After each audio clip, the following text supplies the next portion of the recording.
Mind Gap Podcast.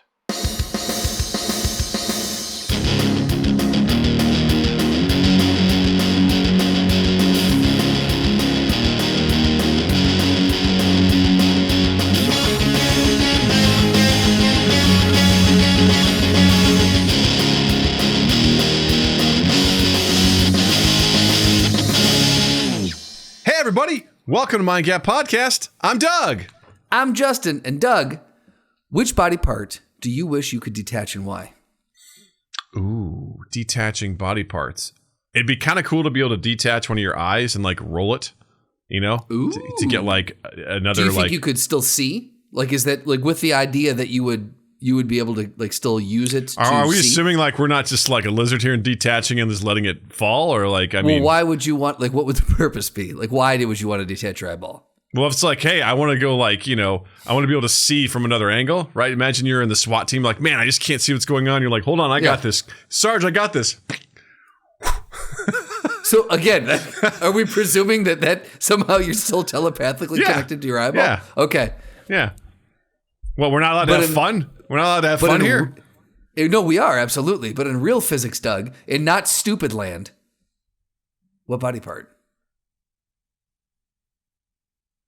My other eye.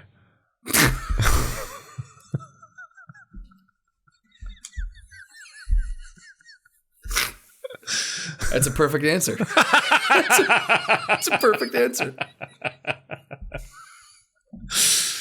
How about you, Mr. Smarty Pants? Here's the thing. I've been going over and over this for the last like 30 minutes in my head, trying to figure out which one I would do. And I've got if I've got a stuffy nose, sometimes it'd be nice just to take that off and not have to deal with it. Or, you know, but you'd still be able to smell, and you'd still be able to. Well, in this universe, snot yes. out of it. Yes, absolutely. And this hellscape that you've now put us in, Doug. You ever just wanted to like detach your ass and look at your own asshole, Doug? I mean, I've got mirrors. I'm fine, you know. I don't want to detach my ass. Why? So I can eat it? Why does Doug have so many hand mirrors in the bathroom? Don't worry about it. I just got to know what's up, you know, or should I say what's going on down there? Or what's you know what going down, yeah. Uh-huh. Yeah. Speaking of butts, I have decided henceforth, this is good. Trust me, hang in there with me. I'm with you. Leg day shall henceforth be known as doing butt stuff. At the gym? Yeah, going to the gym and doing a leg day shall now be known as doing butt stuff. So what did you do at the gym today? I did some butt stuff. Oh, man, nice. I'm tired. Cool. I am sore from doing some butt stuff today. Oh, did you really get into it with some butt stuff? Having a hard time going upstairs. My legs are real shaky. You know what I mean? That makes sense. Yeah, absolutely. Did you have a spotter when you were doing all the butt stuff? Of course. It's always good to have another partner when you're doing butt stuff, you know? Absolutely. Otherwise, you're going to pull something, you know, you get hurt. You don't want that. Because then you'll be out of commission, and then you're just going to get weaker, and then when you try to do butt stuff again, you're going to be way worser than when you were the last time. You won't be conditioned for the butt stuff. No way. I know what you want. You want to stay in prime condition. That's right. I told that to Jill today. I was like, man, I'm a little sore from doing butt stuff today. And she's like, what? I was like, I just kind of looked at her, and she goes, yeah. The gym? I was like, yeah, leg days now, butt stuff. You know it. You know it. So feel free to use that, gang. I love it. Get out there. Hey, you know what? Athletes and champions, they don't skip butt stuff day. You know, they don't skip butt stuff. You don't make the 2024 Olympic team or the 2028 breakdancing Olympic team. Actually, it's 2024 is where the breakdancing is. Oh, that's right. That one's coming in. Yeah, exactly. Yeah. So you don't make the 2024 breakdancing Olympic team unless you do butt stuff. Yeah. They don't skip the butt stuff. You know what I mean? Mm-mm. It's required. It is required. Because you got to be strong. Let me tell you something. A lot of butt stuff goes down to Olympic Village. That's true. In all senses of it. Because in also all sense of the world. That's how all the explosion comes from doing butt stuff. You know what I mean? Yeah. That explosiveness, absolutely. That power, you know?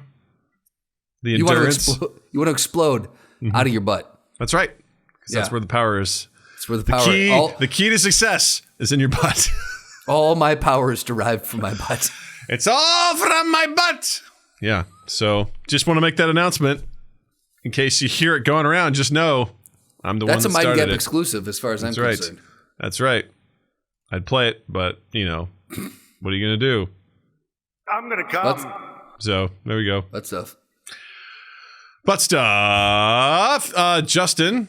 Happy Thanksgiving. Did you have I was going to say we already don't have to wish it, but how was yours? It was fine. It was good. Adequate. I had some good food. Nobody killed themselves or each other. It was good. It was solid. Hey, the week went by quick. I had the whole week off, and I feel like, man, come Sunday, I was like, God damn. Sometimes these holiday weeks, like, they kind of like, I'm ready to go back, but this time I was like, probably because we were so busy on Thursday, Friday, and Saturday and Sunday that it was just a whirlwind. So that probably made things speed up, but it was good. It was good. I had the same thing where we were in the Quad Cities, and I like usually it feels like this was a really like great time down here, great amount of time, and I blinked and it was done. We got down there Wednesday afternoon, and before I knew it, it was Sunday morning, and we were heading home. I don't know what happened, but this year was very, very fast. Yeah. It was unfortunate because we had a great time. Now I'm curious. So you guys on actual Thanksgiving, it was just the three of you. Just the three of us. Underrated is just a super small, chill Thanksgiving. You can't beat it. You can't beat it. I don't care what anybody says. A simple, quiet Thanksgiving or Christmas, I might even add. Fucking underrated, man. You just can't beat it. It was awesome. It was great. Jill cooked the entire meal because I was prepping stuff for going to her sister's. Right. Her family's place, so she volunteered to cook everything. And we had some ham, we had some great rolls, we had some great broccoli, we had some smashed potatoes, and she made this little s'mores cookie bar thing, which was great. And Natalie helped her make it too. It was fantastic. It's wonderful. That's amazing. I need to ask though, did you do the chocolate focaccia this time, or you did? I did. What was the special focaccia you did? I did the apple pie focaccia. The apple pie. Now, how did that? I've been dying to ask how that turned out. It was amazing. It's absolutely amazing. It was so great. That was a high recommend. Seth also made it too after I shared the recipe, and he and I both were like, "This is pretty goddamn good. It's delicious." Yeah. So I highly recommend it. I'm going to try and probably do the hot chocolate focaccia for Christmas. I think will be yes, sir. What I'm going to do. So. And I also smoked an apple pie, which was just the goddamn best. Like, I love an apple pie, and this was just apple streusel and cooked on a smoker. Yeah. Oh, fucking amazing. From scratch. You did the whole thing top to bottom? Yeah. Make the dough, get the apples and all that stuff. And it's probably, I only make it around Thanksgiving and Christmas. So, like, twice a year, I make this thing, and I fucking look forward to it, and it never disappoints. It's always good. I love it. So fucking good, man. I'm going to need to get the focaccia recipe so I can do the hot chocolate one, because that I'm very, very curious about. Yeah, I'm interested in it. Because, again, I never thought of focaccia as like a sweet thing. Never. So it's usually pretty savory, you know? And so to try it with the cinnamon and sugar and apples, it was very good. So the idea of like, you know, hot cocoa powder with chocolate chips, I'm like, all right, I think this could be interesting. So I hear you. I hear you. I'm listening. I hear you call in. Yeah. I'm listening. You have my attention. Now tell me more. So I'll be curious to give that a try for Christmas, and also making Christmas cookies with Natalie. She gets so excited about that. So I'm looking forward to it. I love how you are slowly getting sucked further and further into this holiday. It makes me happy. I'm getting sucked into traditions with Natalie, which I consider that a win. But that's fine. That's still technically you're celebrating more and more of the holiday. If that means I'm celebrating and I'm a Christmas guy, then so be it. But I still have limitations on what I'm willing to tolerate. So, you know. Now, if Natalie was like, "Dad, I really want to put lights up around the house on the outside," I'd be like, "Cool. Well, when you're older and you can man a ladder all by yourself, you can fucking go for it.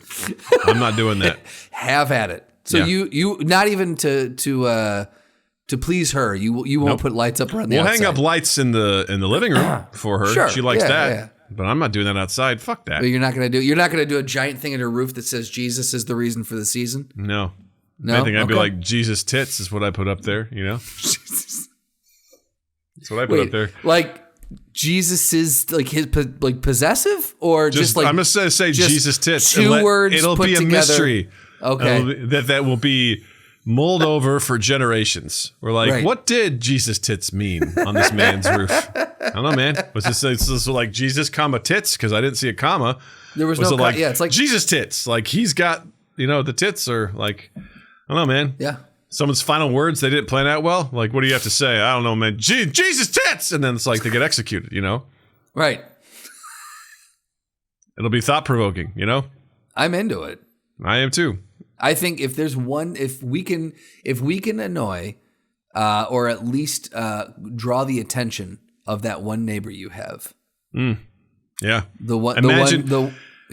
Imagine the Rule 34 that'll come out of that. Those two words. You know what I mean? Ooh. Okay. For all of our artistic listeners. For all the people out there that have access to ChatGPT and all their visual. I want you to start making AI Listen, art. I don't know if you're familiar with the Sonic the Hedgehog is pregnant thing that's going around. That's not a thing. Is that a thing? Justin? Oh, man. I'm going to incognito window this one. We're gonna add something to your spank bank here, and it's pregnant Sonic is a real thing that's been going around, and I don't know where it came from. I don't understand it. But it's everywhere. No. What is If you're curious out there, listeners, just incognito mode and go look up pregnant Sonic, and your dreams will come true. There is one of Mario and Sonic in just a tender embrace. Mm-hmm. Because Sonic's pregnant, with Mario's little ravioli. Mm-hmm. Oh, my God. Mm-hmm. I don't like it. Mm-hmm. See, there's one here that's blocked. Hold on. I got a view image. Unblur it, nope. Okay, that was a mistake. Closing the window. Closing the window. We're going to drink till we forget that one. It's like, good luck forgetting that one. So anyway, that's take that same style and apply it to Jesus tits, Go wild. Let us know what you find. And head over to our Discord, link in the description down below. Let us know what you find, what you come up with, or what you create. We'd love to hear about it. Yeah, absolutely. Don't we have a Discord for creative feedback? Yeah. You put it in there and we'll give you our feedback on it. Yeah. Yeah, it'll be great. It'll be awesome. Everyone will appreciate it. Speaking of stuff everyone will appreciate, when you're listening, if you're watching this on YouTube, thank you for starters. Hit that like and subscribe button while you're there. But I will also be streaming tonight at 8 p.m. So this is, Friday, December 1st. Tonight I'm playing Lethal Company on the stream with a couple of the folks from the podcast crew on the Discord.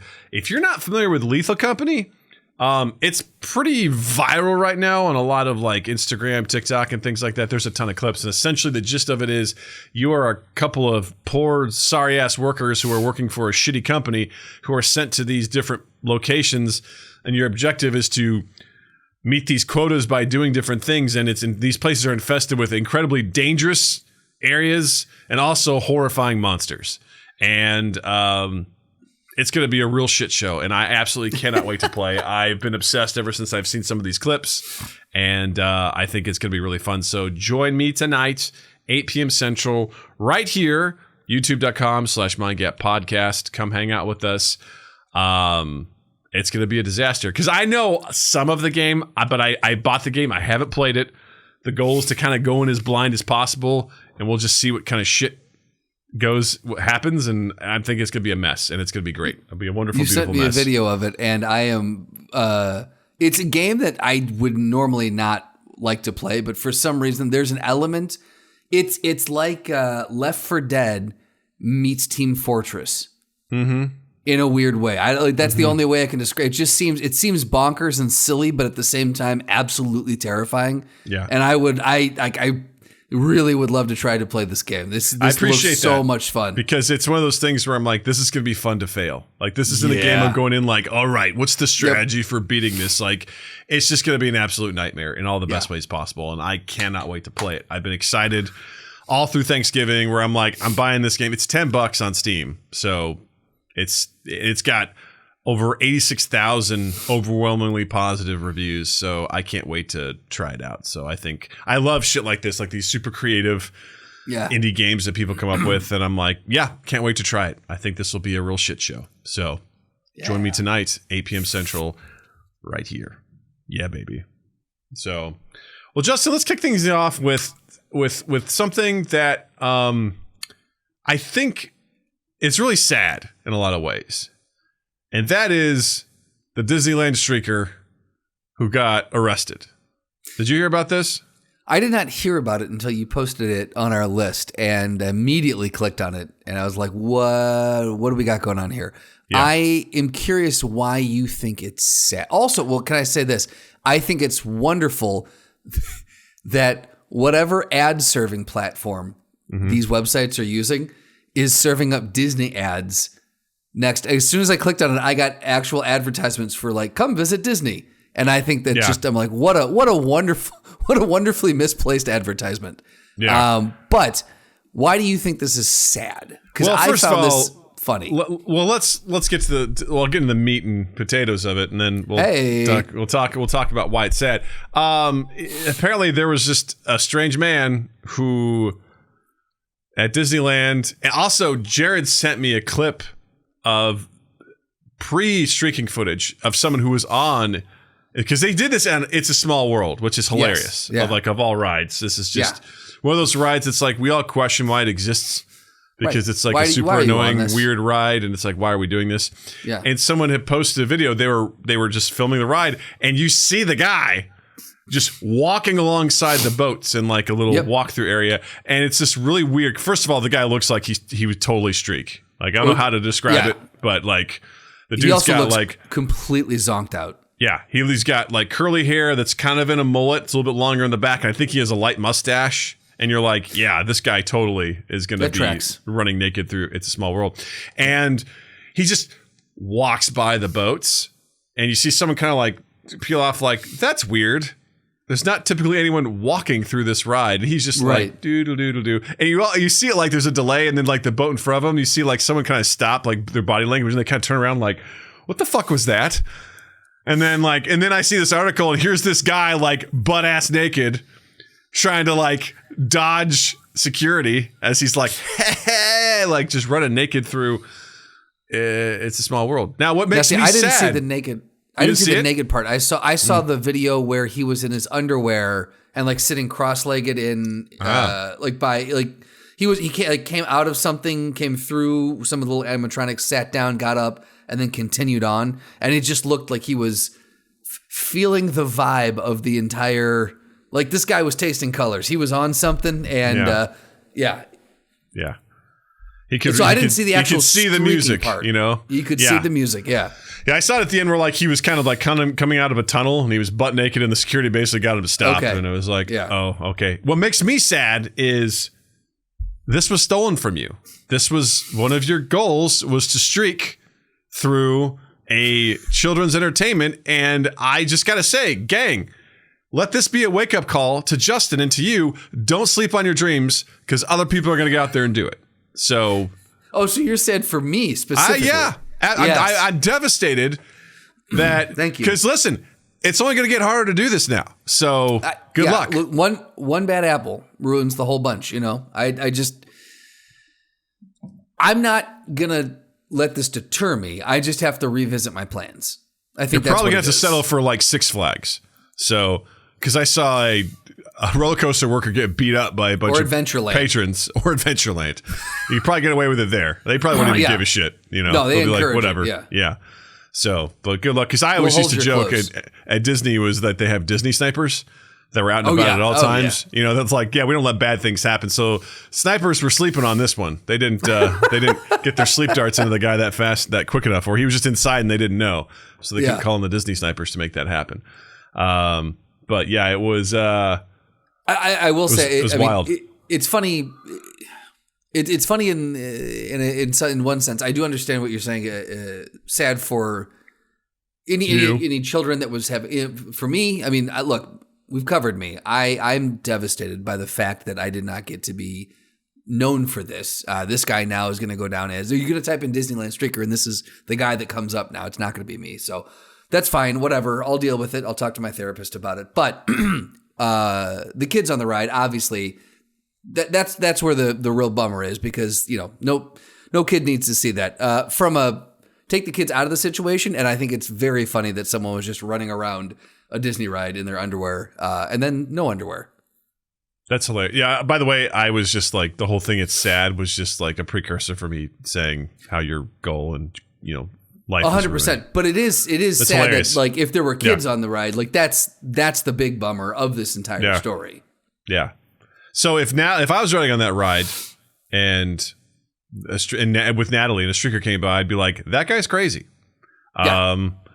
And I feel like I could explain it to him as long as like everyone was safe and everything. I'd be like, that guy's not supposed to be doing that. Yeah. We're gonna get off this ride. We're gonna go do something else. I wouldn't fall into the, what am I supposed to tell my kids? I'm like, that's a penis. Right. That's a scrotum. And that guy has a creepy mustache. Those are the kind of people that you avoid. You see his body language? He's giving off weird vibes. Take that in and just know in the future when you see someone with that kind of body language, steer clear. Get away from him. Yeah. Read the cues and then don't go near him. So, yeah, it's unfortunate because, Disney's legendary for their how things run in their parks, and this is unfortunate that had to happen, but it's pretty fucking hilarious. It's hilarious that it's also it's a small world. Like, yeah. Like the most, bizarre the most rides. Nauseating, right. That's possibly. Yeah. No, you know what? It doesn't surprise me. Because I feel like a small world makes people crack. I feel like this is understandable on this ride. This is the kind of ride where someone just snaps and goes, I got to get out and do something. I got to get out of here. I got to get out of here. I got to shake this up. So I think we can agree that this is not a good place to streak. So I want to pose the question to you. For you, Justin Strandland, where is the best place to streak? Let me ask a qualifying question. In Disney World? Not necessarily Disney World, just in general, in life. In life, where's the best place to streak? I still got to say a sporting event. Okay. That seems pretty... I think it's classic. Yeah, pretty lame. You got any other ones? Pretty lame? Yeah. I'm sorry. If it's not broke, don't fix it is what I'm going with. You know what? That's fair. It's a classic. You've got all the... Look, if you're streaking, you're doing it for attention. You have tens of thousands of eyes live. You have potentially millions of eyes on the telly watching you. On the telly? Okay. Well, it might be. Look, I didn't say what sporting event. It might be a soccer match. It might be international. You might have eyes on the telly watching you, and that's now you're a multinational streaker. There you go. I'm just saying that's a good bang for your buck. One of my favorites was the guy who streaked at the Oscars in the 70s. Oh, that takes. Pun intended. That takes balls on live television. What would another good place be? A sporting event just feels like you're the guy who's like, my favorite ice cream flavor is Breyer's Natural Vanilla. That's just not even with the flakes. Not even with the vanilla. Not even with the vanilla beans or whatever. Just Breyer's Natural Vanilla out of the grocery store freezer aisle. Like, fill me up. That's all I want. No toppings. Just straight Breyer's Natural Vanilla. Sometimes that's what nature calls for, Doug. I guess, just plain Jane that vanilla. and a mayonnaise sandwich, Yeah, and no, not even bread. Just put mayonnaise on a spoon, and that's what I call a mayonnaise sandwich. And you're like, yum. My mouth is the bread, My lips are the bread. I think it'd be fun to streak at a marathon. You know what? It'd be funny because you wonder if anyone would notice. That's what I'm saying, right? Just going along, and then it's little by little you take off your shirt, then you take off your pants, so you're just naked. I think by everyone's so mile focused. Right. By mile 4, you could be fully naked, and I think people would just be in the zone. Yeah, exactly. I don't know. I think a marathon would be an interesting challenge where you might be able to get away with it for just a little bit. Because if you're early in the race and you've got some gas in the tank, then you can zip. But by the time anyone realizes, it's just going to be the ones that are keeping pace around you that are really going to notice. And as long as you're just like not being an asshole about it, I think people will be like, that guy's fucking naked, whatever. Well, where's his bib? That's all I care about. Is he official? Yeah, right. Is he officially here? Yeah, it's stapled to his back. He's good. It's Steve-O, so it's stapled to his scrotum. Right, yeah. And it's like, well, I tell you what, that guy's not going to get bloody nipples. I'll tell you that much, Right, yeah. See, that's just, it's as he's going to have some chafing on the inner thighs, but you know what? He won't have any bloody nipples. I'll tell you that much. What about you? Where would your optimal place be? So for me, I feel like in most situations where this thought would enter my mind, it's in situations that I think are overly stuffy, that are just like socially stuffy, that are just there's too much pomp and circumstance, and I start getting fidgety. Like for example, like being in a church and you're looking around at all this like very absurd Just like you're sitting there, everyone's standing and then sitting, and then they're pulling out this book that I'm like, I don't know how to look up what we're looking up to sing, and then I'm like, I don't know how to. Okay, we're gonna pretend to do this, and there's this giant mural of Jesus knocking on a door.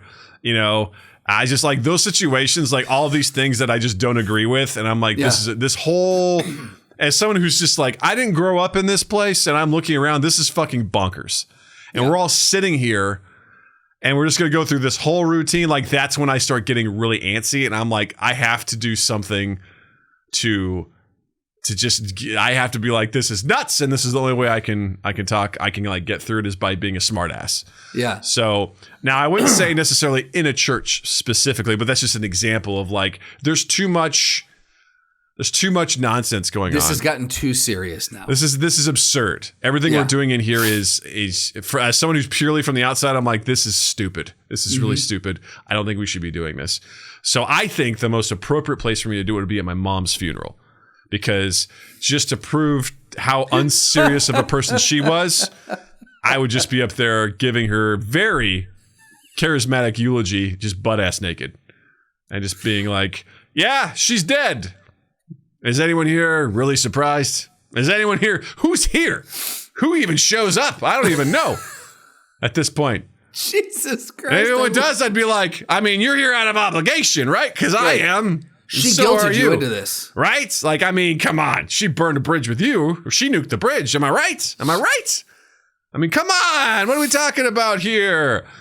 And I'd be like, we're in the woods because I don't give a shit what she wants. I'm the one paying for this. And I say she's in the woods. We're doing a Nordic burial here. We're putting her in the woods, all right? And none of you are going to fucking say a word about where we fucking you know what? I'm not even going to show you where I bury her. All right?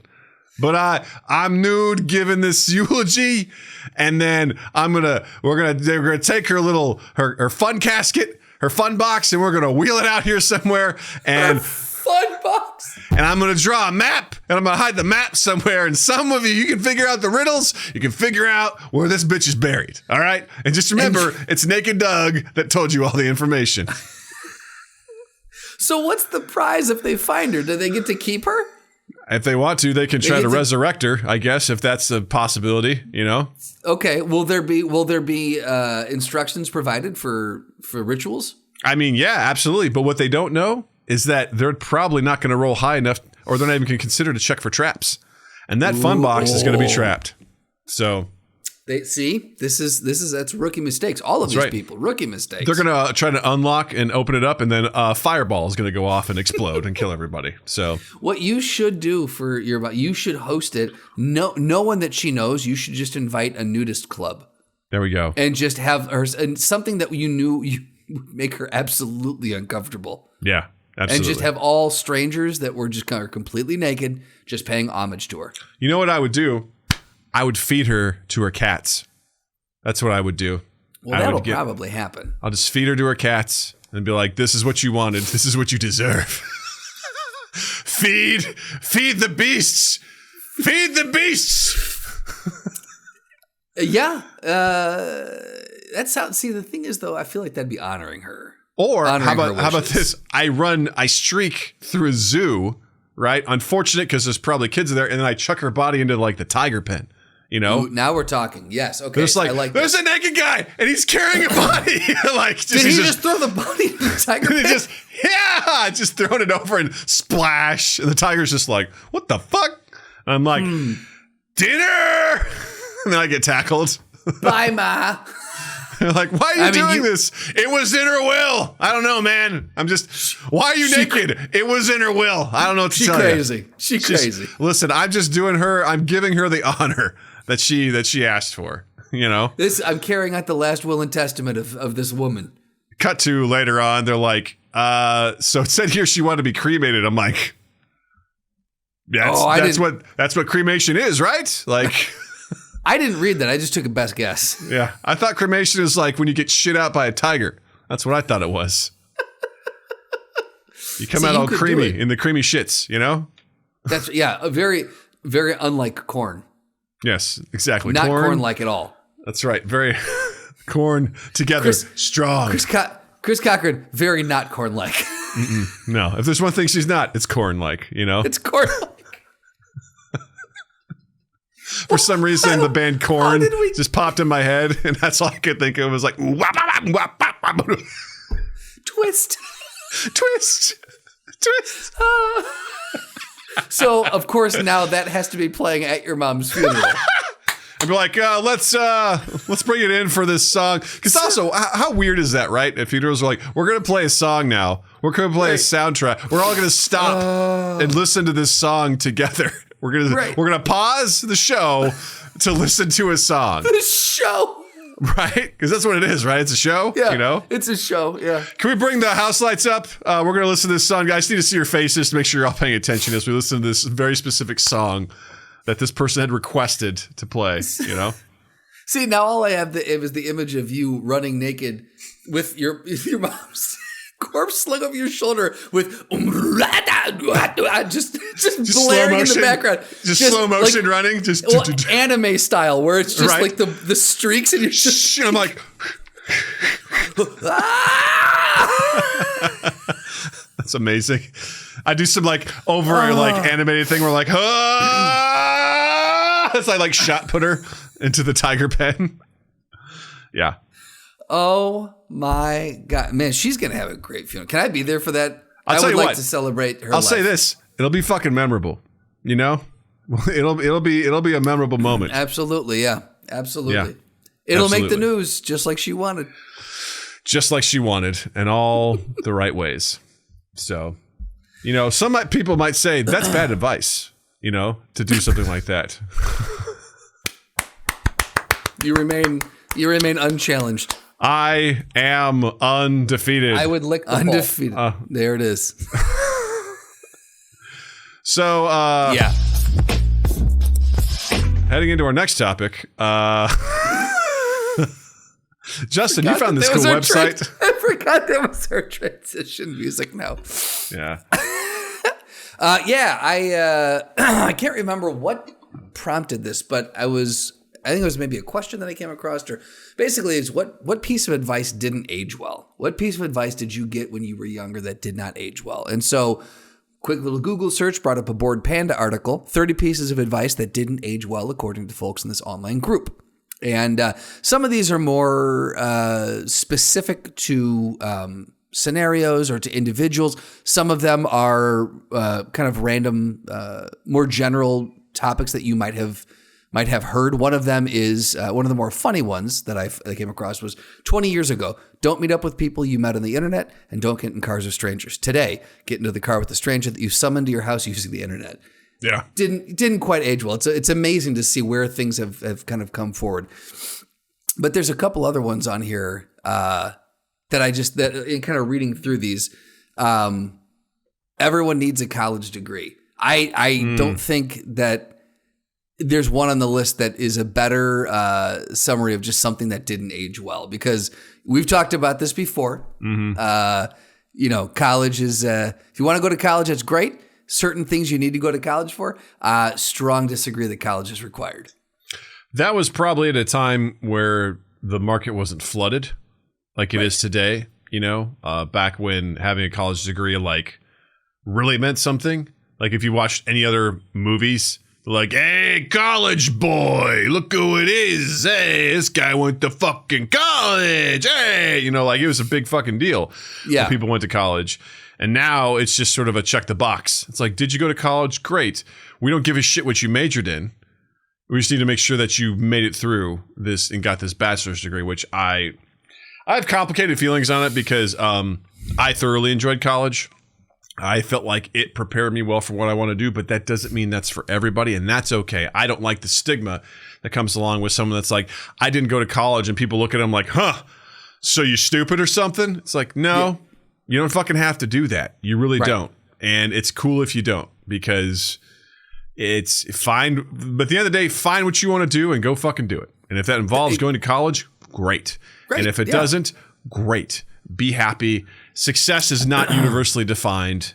No, which we've talked about recently. Going to college just to go to college, like Yeah. again, like you said, like that. There used to be the stigma behind it, and just going to college. Well, you've got to go to college. It's what everyone does.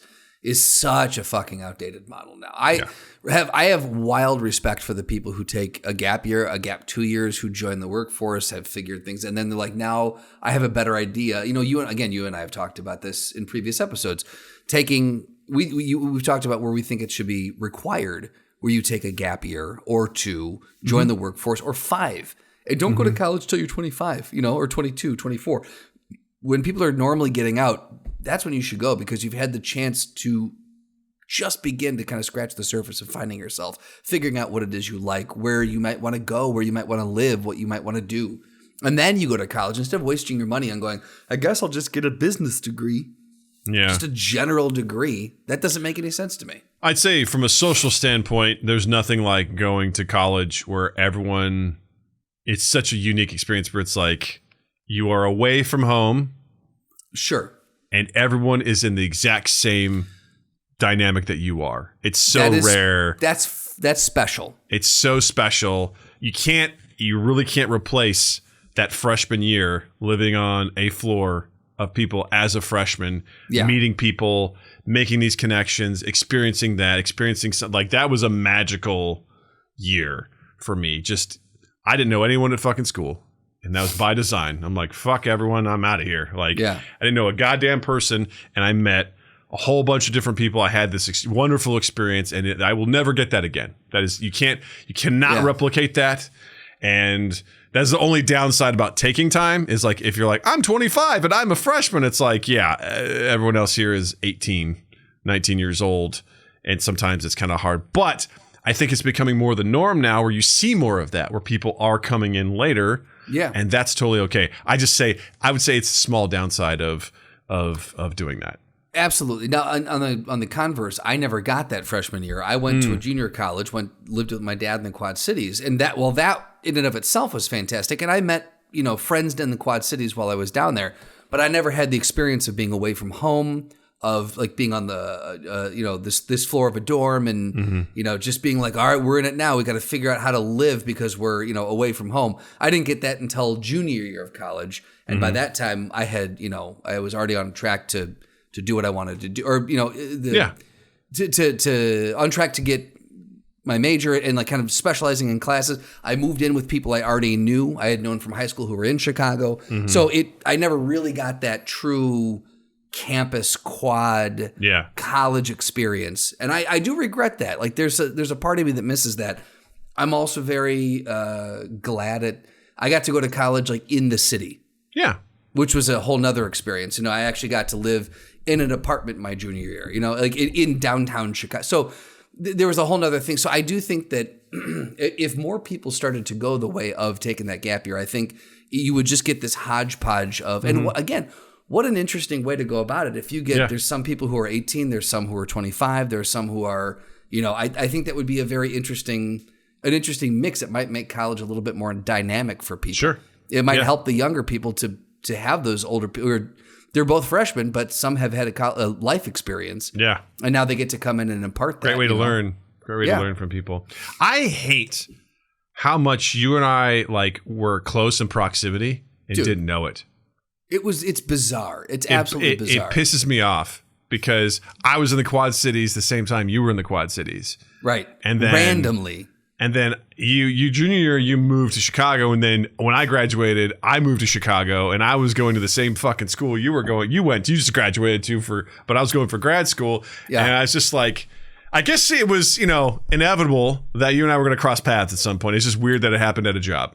Yes, that absolutely. Only had 3 people working there, including us. Years later. Yeah. Yeah.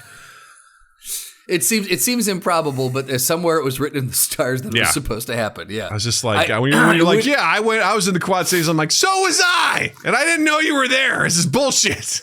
It really, but see, that's the thing. I would have loved to have known if you and I would have been friends at that point. I think we would have, Justin. I really think we would have. Yeah. Yeah. I don't think much really. I think we would have been friends. I seriously think we would have. Yeah, I don't think there would have been much of a difference. We just would have been younger and dumber. Hard to believe, but we would have been younger and dumber. Yeah. The world, look, Doug, we'll just have it. The world will never know for sure. We'll just have to accept it and move forward with what it is. In another multiverse, you and I were hanging out then, and we probably, I don't know, we're famous YouTubers or some shit. I don't know.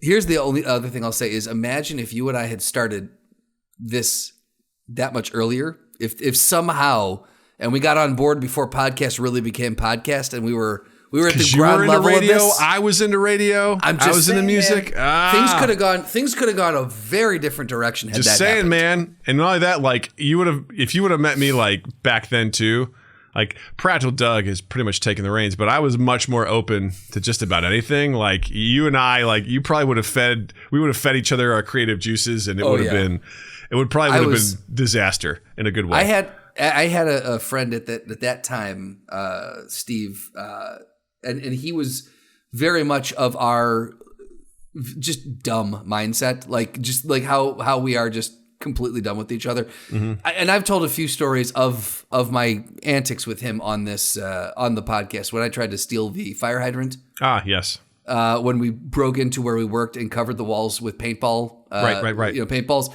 Stuff like that. I have no doubt in my mind whatsoever that it would have been the trio of us, and it would have been horrible things would have happened. Yeah, and if we had one more person feeding ideas, imagine how much worse it could have gotten. Right, it could have been amazing. Who knows? Absolutely. So, is there anything on this list that sticks out to you? Because I have one that I saw on this list, actual advice that I have heard in the past that I saw on this list that I think has aged poorly. There are several on here that stand out to me, but the one that I'm gonna pick for this moment. Well, it's like we're doing a draft. You pick one and I pick one.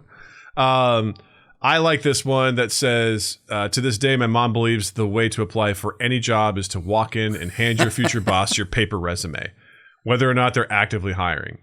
She's not even 60 yet, but calls anyone who applies online a lazy piece of shit. And she doesn't believe I have an actual job because I work from home. She just hates computers. Because I hear this stuff from some older folks as well that like they don't understand because they also have like some pretty, I'd say old school jobs. And the idea of like applying online is extremely foreign to them. Yeah. And a lot of people like from like my parents' generation and my parents in particular, I mean, I remember having to sit down and explain to my mom what I did for a living. And she couldn't figure it out. She was taking notes. She was like, what's the name of your company? And I'd been there for 5 years at that point in time. Yeah. I was like, this is the name of the company. And she's like, and what do you do? I'm like, and it's just, I'm not saying that you have to understand everything that I do, or whatever, but it's just like, there's such a gap in that generation of things where that used to be when you didn't have fucking internet job boards, or there was like, the classifieds, or how you found jobs was like literally walking by. Is there a for sale sign? Or if there wasn't, you just walk in and be like, hey, you could pull a 22-year-old Doug and be like, hey, I think I should work here. I'd like to work here. What do you want to do? I don't know, but here's my resume. You want me? You're welcome. Sort of situation. Which, God, how awful, right?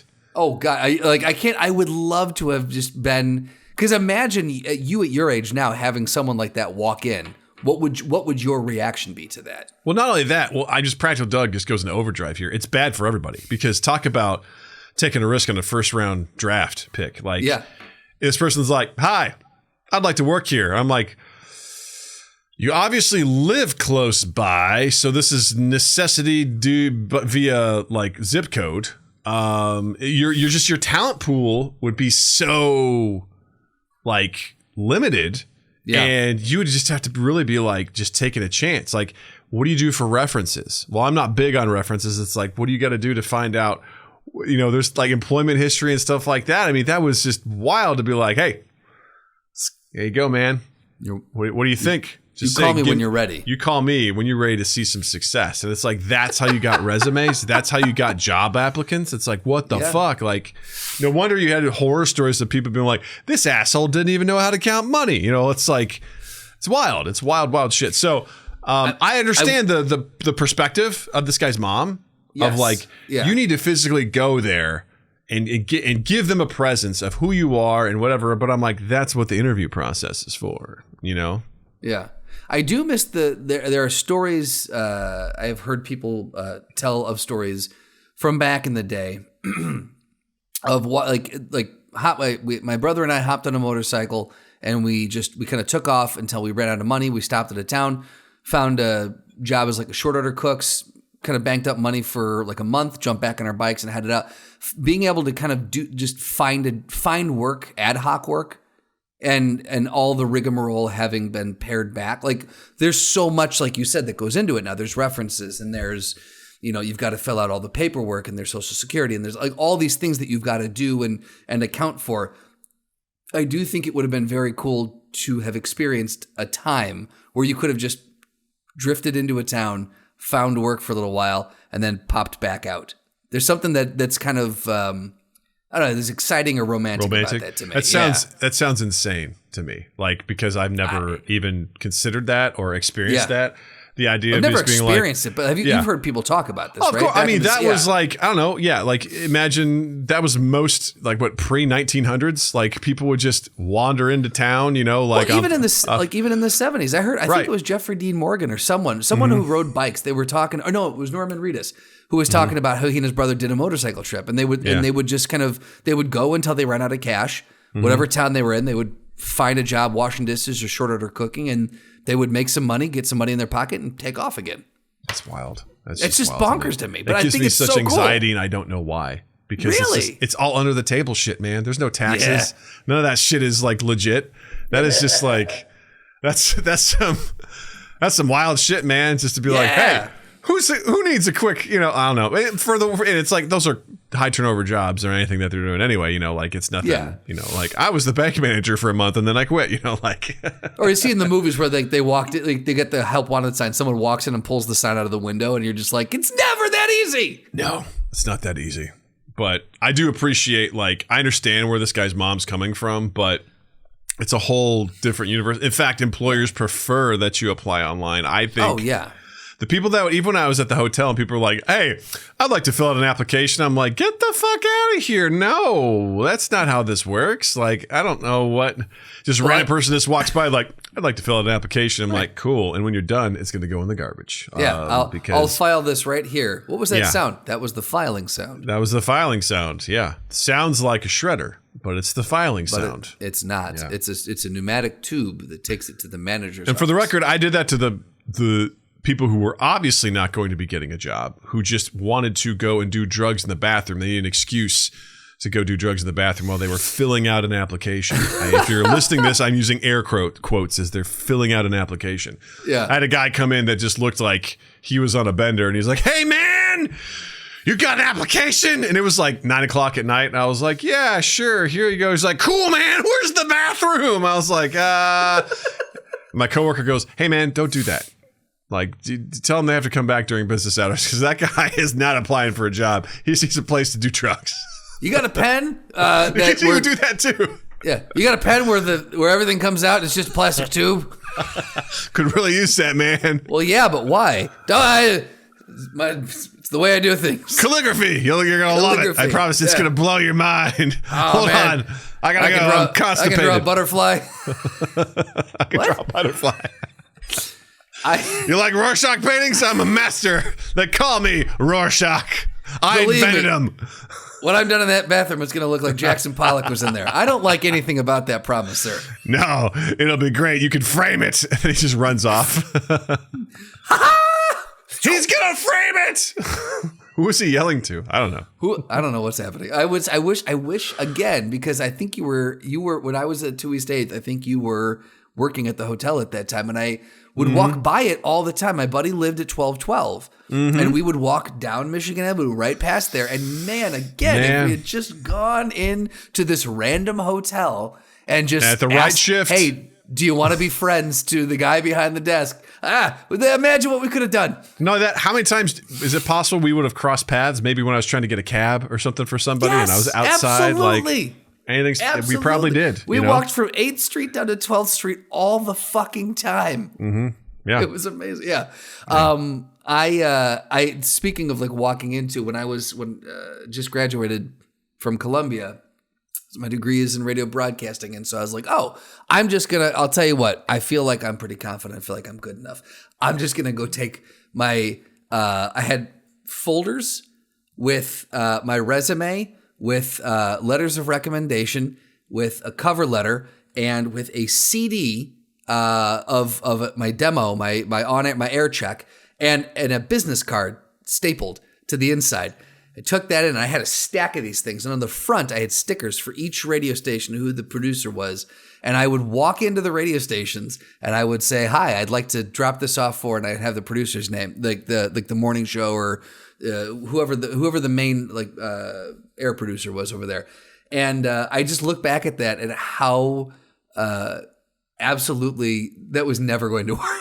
I look back at that now and I'm like, you were a fresh out of college kid trying to break into Market 3 radio, thinking that you were just going to walk and drop off something and they were going to go, my God, I've never heard an air check like this before. I must have this person on air. I must have this young talent on air so I could mold them into the next greatest morning jock. I'll say this much though, good on you. Good on you for doing it, man. Because, I don't know, whatever. It's a numbers game, You gotta shoot your shot, who knows? And I shot it, that's for sure. Just airball, left and right.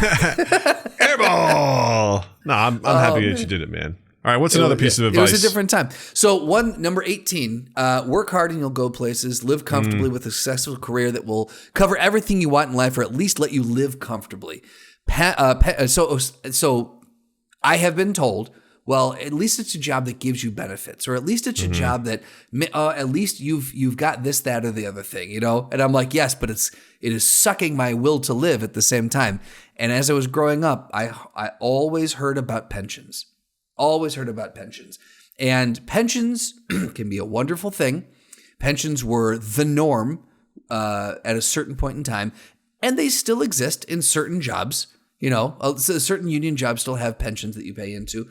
But by and large, as this says, pensions no longer exist in almost every career. They are the amount of careers that offer pensions are so few and far. So I was always told how important it was to get a job with a pension.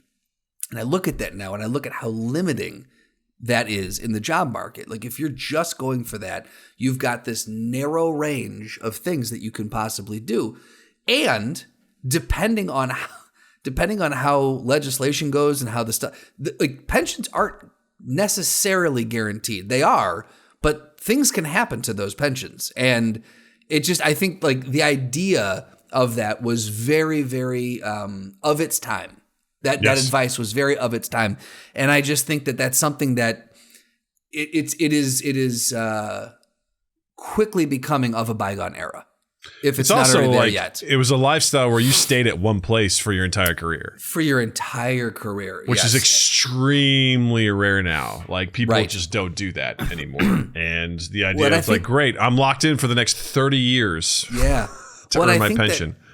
There was a study that came out and we might have covered this, but there's a study that came out a couple years ago that talked about how employers are now looking at if you have not moved jobs, they're now starting to look at that as a hindrance. They're like, well, why haven't you moved? Have you not been aggressive enough in you wanting to pursue your career? Have you been turned away from a bunch of jobs? It's starting to look odd if you have not jumped a few jobs. Anyone who gets on people for not being ambitious enough can go eat all of the dicks in the entire world. Twice. I absolutely agree to that. I hate that shit. Because there's things I've heard people going through interviews recently people have basically questioned the ambition level of them. And I'm like, look, it's fine if you're happy at the level that you are. Are you kicking ass and taking names? Great. It doesn't mean the idea of perpetual growth. This is not fucking real, man. It's just not, it's not sustainable. It's not feasible. And that gets me all pissed off. I agree. And I fully agree with that. But I think what I was saying is more in line with if you are looking to get to a new job, if you have one thing for a very extended period of time, it's starting to become looked at as, well, why?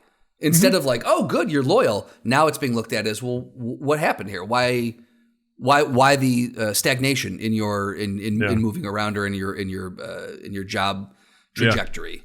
And so I do think it's becoming it's just more normal now to job hop every few years. And not saying you have to do that, but it's a far cry from where people used to say like, oh, you got to stick with this 30 years, get that gold watch, and then you're set, man. You're golden. You just sail into retirement with that pension and your Social Security.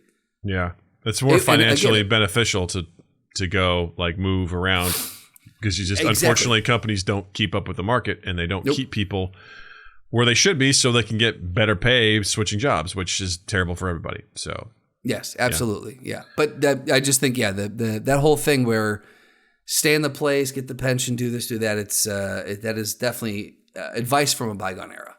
I'd say kind of similar in the vein is number 2 on here, which is you can rest when you're dead. You know, the idea of like the grind culture. Yep. You know, I think that is insane.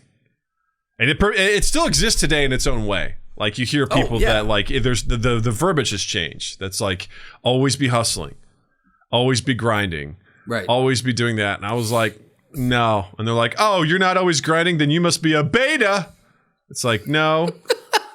Well, you especially following that one Discord with those like, those guys. I'm sure. I'm like, listen, I want to enjoy my life, like. The idea of grinding nonstop all the time and choosing not to doesn't make me weak. And, you know, success means different to everyone. You know, the idea, there was some crazy guy that was espousing nonsense on a clip somewhere. He's like, if I made $430,000 a year, I would be embarrassed to come home to my wife. Embarrassed if I only made $430,000 a year. What kind of man would I be if that was my maximum potential? I'm like, I'm sorry, you're making 30 grand a month, and that is weak. Like, what the fuck are you? How separated are you from reality, sir? I would lose my goddamn mind if I made that much money. I don't know what to do with all of that. I would pass out. I would truly. I'd get a paycheck. I'd look at it. I'd pass out. $430,000 a year, and he's like, disgusting. Like, what the fuck? That's a guy who needs clicks. That's a guy who needs clicks on whatever he's selling. And what he's selling is basically like, you know, you got to push yourself harder, and the only way we can do that is with my 10-step program. You know, like exactly. I wake up at 6 a.m. and I've already had 3 days before you wake up at because I've manipulated time to have the exact same time as everyone else, but I'm going to pretend that I'm having 3 days to 1 day, which I'm like, no, that doesn't make sense. You know, whatever you got to do to motivate yourself, but you are not manipulating time, sir. You are just relabeling it like anyone else who's ever labeled time and said, nope, we're changing time. Exactly. Yeah. You're not relabeling. You're not manipulating time. What you're doing is depriving yourself of sleep and putting yourself on the fast track to dementia. So have fun with that. Yes. Hopefully you've made enough money to be well taken care of in your old drooling age. I'm very curious to see in the coming generations how this sort of stuff changes, because I think there is something to be said for working hard. You know, obviously we want to believe that there's hopefully a meritocracy out there and that you work hard and you get recognized for what you do. There's also a certain amount of luck. I heard a wonderful quote from Mike Birbiglia. His new special's out, The Old Man in the Pool. And I heard him on a podcast, and he was talking about how in the entertainment business, he said, people don't, he's like, success, he goes, there's luck. There's a luck element that people don't understand. Talent, having great talent is the price of admission to get into the game. To be there, you obviously have to have talent. That is like required for you to even be at the table. The second component is hard work. You got to be able to work hard, and working hard ain't easy. And if you have all the talent in the world, but you don't work hard, it's not going to work. He's like, but then if you have exceptional talent and you work really hard, then there's also luck that comes into it, where hopefully because you have those first two things, and then when luck strikes, you can take advantage of it, sort of situation. But I was like, that was really profound for me, where I'm like, yeah, that makes sense, right? Because you need to be doing those things to be successful. So I think that still applies to the idea of like, you got to be motivated, you got to get out there, you got to do a good job.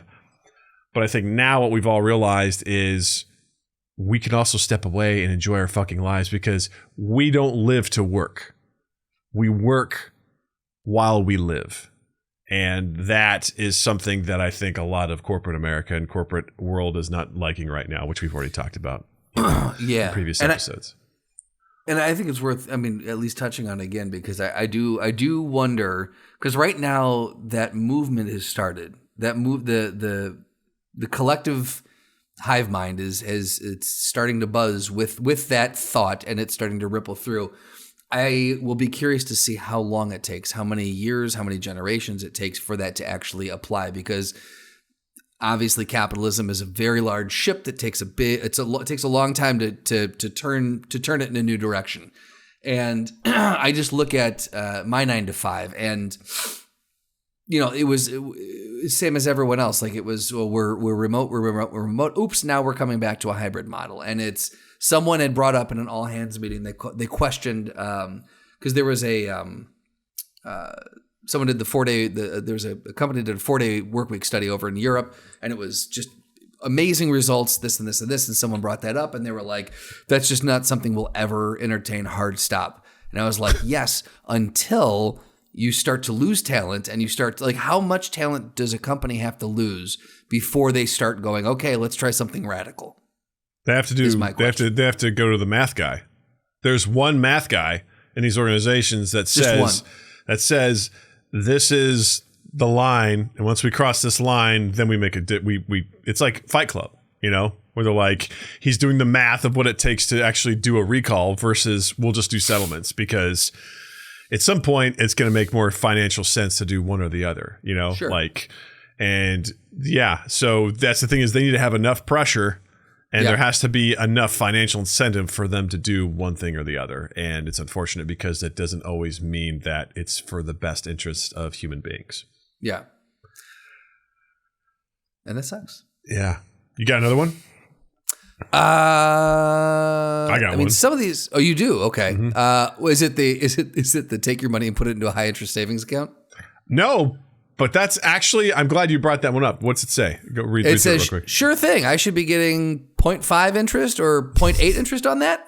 That's if you're lucky. Yeah, exactly. Yeah, I remember when I was younger, we had at Harris Bank in Schaumburg, I had my savings account, and I think I was getting 4 or 5% on that back in the 90s. And I was, my mom would take me to, like, I'd get money for a holiday, and she'd take me to the bank, show me how to fill out the bank form and deposit it and da-da-da. And now I'm like, man, it's just so wild that just doesn't exist anymore. False. Tell me. I just recently transferred my savings over to another bank because they were offering 5% interest. And I was like, done. Because I was doing the math on that with how much I was putting in there. I'm like, oh, this is 100% worth it. So I was like, see you later, Capital One. I'm going somewhere else. Like, because I was excited because I originally was at like PNC Bank and it was 0.05%. Sure. So it's basically getting nothing. Capital One was like, we got 0.8%. I was like, fuck yes. And then I was like, I don't know. I found something where I was like, hey, just shop around. And I looked around and there was like this thing that was just like, yeah, we offer 5% if you put at least $5,000 in here. And I was like, I can do that. Okay, yeah, why not? That's all right. I'm just gonna throw that in there and not touch it. Like that's literally like I was doing the math on how much that will just accrue. I'm like, yeah, let's actually let that actually earn something. You and I might have to talk off mic now. Mm-hmm. Yeah, okay. I was like that in general. Yeah, it's like that. The long and short of it is like these larger like banks, they don't need your money. Right. So they don't offer much for savings. There's some other banks that don't have as much as other ones, so they really want you to deposit like your stuff into there. So they're willing to offer competitive rates for that sort of stuff. So I was like, done. So done. But yeah, I get the sentiment. The one that this is a classic one, number 3, which is high school is some of the best years of your life. I want to know who coined that and how sad their life really was. Because I mean, if we're talking like this has to be like decades ago where someone was like, high school is the best time of your life, live it up. Is that in reference to the other one that's like you have to get a pension and work at this job for 30 years? Because if it comes from that mindset of like you're in your youth, you're living, you're free, to that extent, I can say you have no responsibilities. I get that sort of like 30,000 foot view, but in general, high school sucks. Like it is not fun for a lot of people. For me, junior high was way worse, but high school is super gross in a sense of you're just trying to get through it. And I don't know, man, there was a lot of mentality where I grew up where there was some people that definitely treated it like there was, I don't know if I've talked about this, but there was this, we were the Tigers, and there was this tile, this very specific tile that had like a tiger on it. And it was by all the senior lockers, and it was called the senior tile. And no underclassmen were supposed to walk on it. Otherwise, you were going to get a beating. And amazing. Some people took that real seriously, and they like policed it. They sat in front of it. They're like, they better not be stepping on it. And mostly it was girls, now that I think about it. And they were real. Yeah, I could not wait to never see those people ever again, because I'm like, you were A, incredibly dumb, and B, like the last day of high school, they were just bawling their eyes out. And I was just like, I don't get it, man. I don't get it. But, maybe this is the last best day of your life. And if it is, I'm fucking sorry, because that's fucking sad, And I enjoyed my high school experience. I'll say that. I did have a good high school experience. I know people who had tragic high school experiences, and I know some people who had much better than I had. Like they were just fucking, cock of the walk, walking around the hallway. Everyone loved them, and they were just, this, that, and the other. I had all things considered, very good high school experience. However, when I look back on it, and now when I look back on like most of my adult life, far and away, my adult life blows it out of the water. Of course, yeah, I mean, without a doubt. Yeah, like I would say high school sucks just because I didn't enjoy, much like I don't enjoy stuffy, things, like stuffy social situations, just because that's how it exists. That's what I didn't like about high school, was there these weird social norms and whatever that people were supposed to ascribe to, and I was like, I don't. This is dumb. I don't want to make a big deal out of prom or homecoming or this or that. I enjoyed, the friends that I had. I enjoyed the sports that I competed in and all sorts of stuff like that. I generally had a good experience, but good Lord, also like the fucking hormones you're going through, trying to figure out like, dating when you're 14 through 18 years old is a goddamn nightmare. Really and, is. I don't know, man, but you're also just on the cusp of experiencing some freedom. You get your driver's license. So there's kind of that, which is interesting, because then for me, once I got my driver's license, I was like, oh, sweet, I have some freedom. But then I didn't have anywhere to go to just like be, because you can't hang out anywhere. If you're like, well, I have a car, so I want to go somewhere, but I'm like, I can't just stay home, and I can't, like, there was nowhere to go and like hang out when you're like 16 years old. It's like, well, I guess we can go to the fucking gas station and hang. Like, you couldn't find any privacy. See, just go and hang out with people. That was, and unfortunately, I think that was the circumstance of where you were, because we 100%. Had in Schaumburg, we had the streets of Woodfield Mall, which is one of the bigger malls. Yeah, there were no malls. I think in the country, and we had the streets of Woodfield, which was like the best way I can describe it as a high-end strip mall on steroids. Yeah. Right? And so you would go to either Woodfield or the streets of Woodfield, and that was just, you could be alone, or you could be with a dozen people, and it was this weird kind of, so we definitely had a place to go. Now, was it like enriching? No. Very much not. It was fucking the mall. Yeah, we had Ice House number 1 on the on the south end of town. Ice House number 3 was on the north end. Is that like an ice skating rink? No, it was a gas station. Gotcha. Okay. Yeah. And that's where people would go and hang out in the parking lot of a gas station. And I refused to go there. I was like, did they ever get in trouble for loitering?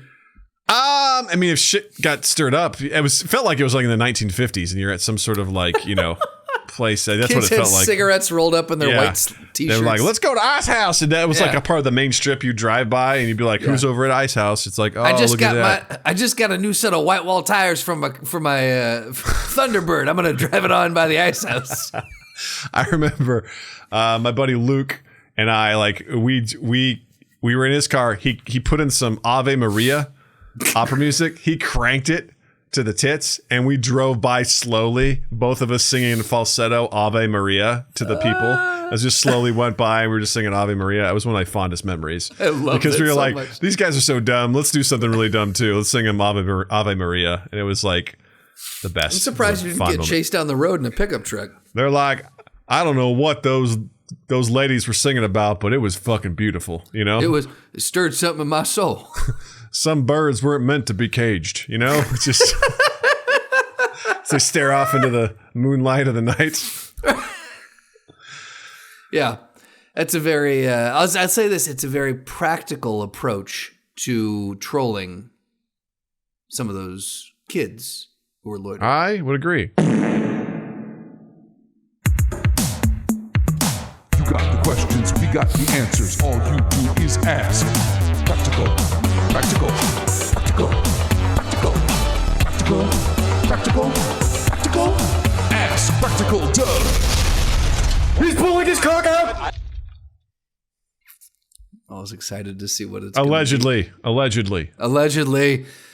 So if you've never been here before for Ask Practical Doug is a small Doug that lives inside of Large Doug, and he is very practical and helps Large Doug through life, answering a lot of questions that Large Doug might have. Well, actually, now it's moderately sized Doug. You're no longer Large Doug. In comparison to Practical Doug, you're huge, but you are... Hey, you are svelte now. He does plenty of butt stuff, so he's also in good shape. That's very true, yes. Practical Doug does a lot of butt stuff. If you want to ask Practical Doug a question, you can on social media at MindGapPodcast, hashtag AskPracticalDoug, or you can join our Discord link in the description below, and there's a channel on there for asking Practical Doug questions. Jared, the superstar from Down Under, gets another Ask Practical Doug. That's 2 weeks in a row for Jared. Someone needs to unseat him, okay? Yeah. Right now, he sits upon the throne of Ask Practical Doug. Someone needs to challenge him with a really good question. So get in there and ask yo question. So Jared this week asks, it's 1933. You are in Berlin, Germany. Somehow you find yourself in a position where you can effortlessly steal Adolf Hitler's wallet. This theft will not affect Hitler's rise to power, the nature of World War II, or the Holocaust.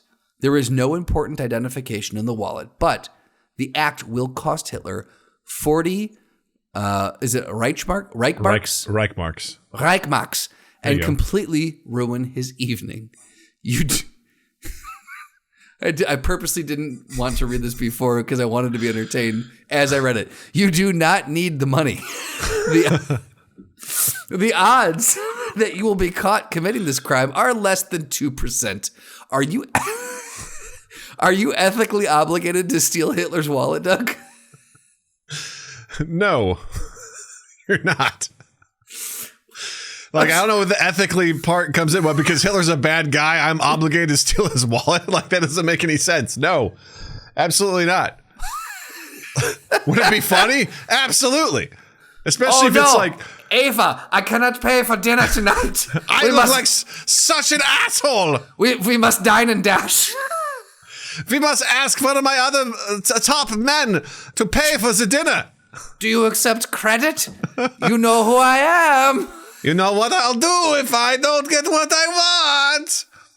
So I want to know where he got this from. This is the most absurd. It was literally like a screenshot from a book. Okay. From text, and I just copied it over from there. This is like... This is just it was very silly, so I thought I would include it in the sense of it of like, but it seems like none of this matters. You know, I don't know if this is a nihilist sort of approach to things. Like, no, this matters. Do you steal his wallets? It's like, I mean, I guess because it says it's 1933. You know, I'm like, am I a time traveler? And this is the most I can do is like steal his wallet. And I'm like, yeah, I guess, but you know, I guess if we're zooming out on this, it's like. Hitler is a bad guy, but am I obligated to do a bad thing to Hitler because he's a bad guy? I guess like, that's the larger question. Like, are you obligated? Because Hitler's such a bad guy, should you do something bad to him just because it is one more thing that can just annoy him? Yeah, it's like even though it won't have any profound impact, it'll just be a mild annoyance that his evening is ruined. It's like. I would argue no, because who knows, since it will have no impact on anything else, it will not affect Hitler's rise to power, the nature of World War II, or the Holocaust. But who knows what he might do to someone that night because he's in a bad mood.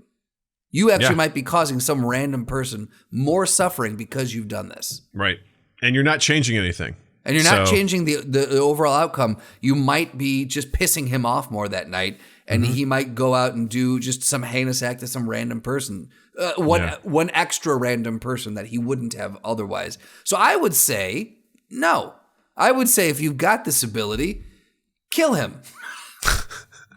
That's like, hey, you can steal someone's candy bar without them knowing. It doesn't change anything. Do you show them the wrapper after it's done? Like, I ate it. It's like, are you ethically obligated to show them the poop that comes out of your butt? It's like, the candy bar's in there. Here's a Snickers for you. You know, it's like, what? It's a baby growth. It's like, I don't know. So no, you're not ethically obligated to steal Hitler's wallets in this situation. Jared, it is decided. Yeah, baby. Justin's not happy. Because Hitler lived through that night. That's right. He did. Yes. And he shouldn't have. Nope. Hot take? Don't think so.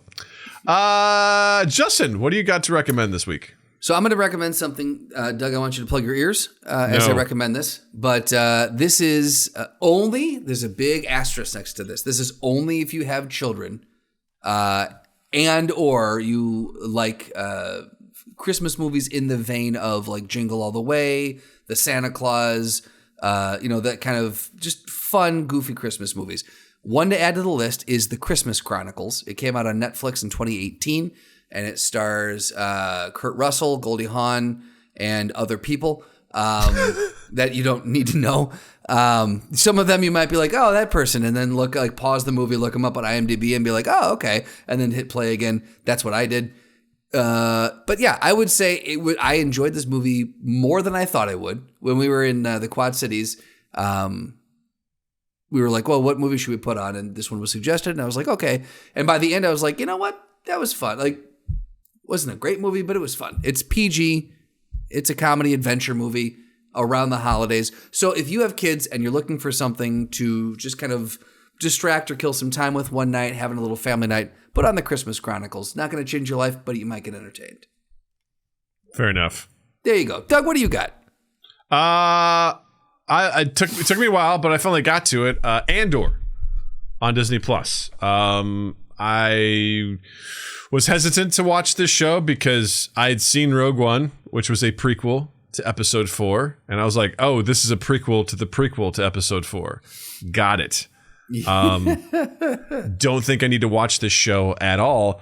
And I just continuously heard people say, "Yo, this is a really good show, man!" Like from numerous trusted sources. Yeah. And I was like, all right, I'll add it to my list. And I finally got around to watching it. It's fucking awesome. And I'm a guy who's really fallen out of love with Star Wars over the years. And I have to say my two favorite Star Wars properties right now are Rogue One and Andor. And Andor is a phenomenal show. I love the pacing of it. Some people are like, hey, it's a slow burn. I disagree. I think it's the right pace all the way through. It's got some incredible actors, and you really get to see the Empire doing Empire shit. That's the one thing that you don't really get to see in the movies. You see it some in Rogue One, where they're on Jeddah and they're like, basically occupying that city and stealing shit. And you're like, oh, I remember being like, oh shit, so this is what the Empire is like really like. Because the rest of the time you just see them, they're this militaristic force and they're doing shit, but you don't really know or see the oppression of what they're doing. And you see this in this show, you're like, oh shit, okay. So this is what's going on within that universe. This is why there's a resistance. Yeah, this was like the birth, this is the essentially the very beginning of the resistance and how they come to pass and everything like that. And it's super well done. Very, very entertaining. And I loved it. I thought it was not a single Jedi in sight. There's no references to Darth Vader or anything or what, there's no wink, wink, nod, nod, to things like that. They're just existing in this world. And you're like, this is fucking cool, man. It was really, really cool. So I highly recommend it. If you're someone who's fallen out of love with Star Wars like I have, give it a try. If you're super into Star Wars, you've probably already seen it and you already like it. So I definitely would check it out. So do that. Check that shit out. I will watch this on your recommendation. Also, Justin, have you seen Across the Spider-Verse yet?